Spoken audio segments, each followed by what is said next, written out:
Joining us now, Congressman Dan Meuser from House Foreign Affairs and former CBO Director Doug-Holtz-Eakin. It's great to have you gentlemen on. Thank you so much for spending your your evening now with us.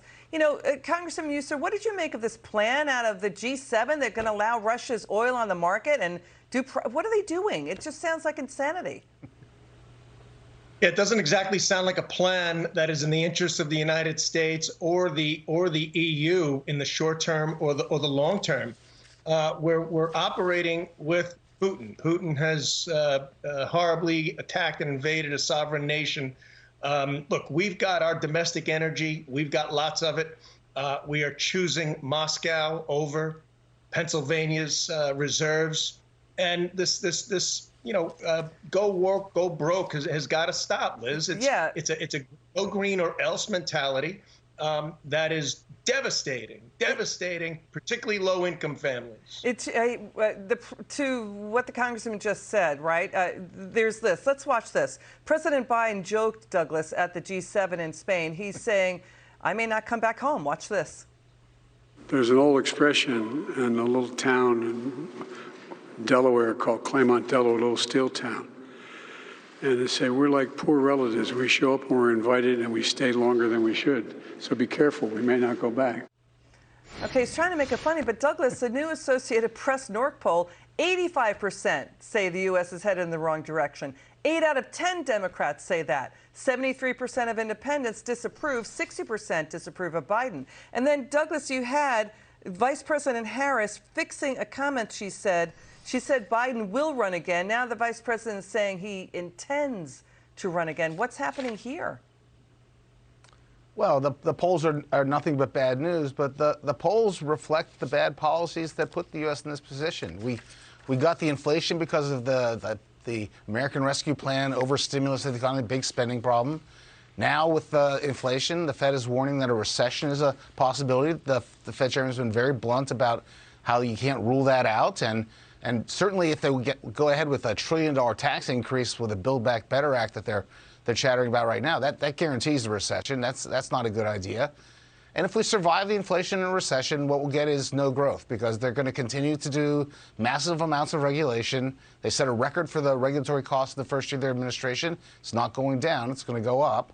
And they're going to stick to the higher taxes. So I don't really see a bright spot. And I think the really troubling thing for this White House is that their own party, the Democrats, have figured that out as well. And that's what's showing up in these polls. Yeah, we might get an announcement, who knows, after the midterms that the president won't run again. What do you say, Congressman? You know, Bank of America analysts are saying inflation is so bad that Bed Bath & Beyond is turning down the air conditioning in their stores. Yeah, well, you know, these gasoline prices are a contagion, Liz, right? And Doug has pointed that out, his American Action Forum, where he was referring to regulations of $201 billion added cost to small businesses and large businesses. I mean, this contagion is affecting your hot dog on 4th of July. Hot dogs have gone up. A pack of hot dogs have gone up from $3.80 to $5.40. That's 37%. And as I stated, it comes largely from energy. Energy affects food, it affects fertilizer, it affects all forms of transportation. And as Doug just mentioned, on top of all this, the Biden administration and far too many Democrats in the House are now talking taxes. They think it's a wonderful idea to tax business to lower demand as opposed to pro-growth initiatives of increasing production to meet demand. Yeah, it's backwards economics. And Douglas, what the congressman just said, you know, it's so unfair to the little guys out there, the mom and pop small businesses, right? Because they're really struggling with inflation. They were locked down, they were shut down. They're trying to do the right thing. That's who America is. And now they see the government, you know, saying we're going to allow the rioting going on 2020, rioting, you know, after the abortion ruling. You know, the government overspending ignited inflation, and Biden, after the shutdowns of for the pandemic, is shutting down U.S. oil and gas. It just doesn't make any sense. So now the president is reportedly upset and irritated that Democrats and media outlets saying he should not run again, anybody but Biden.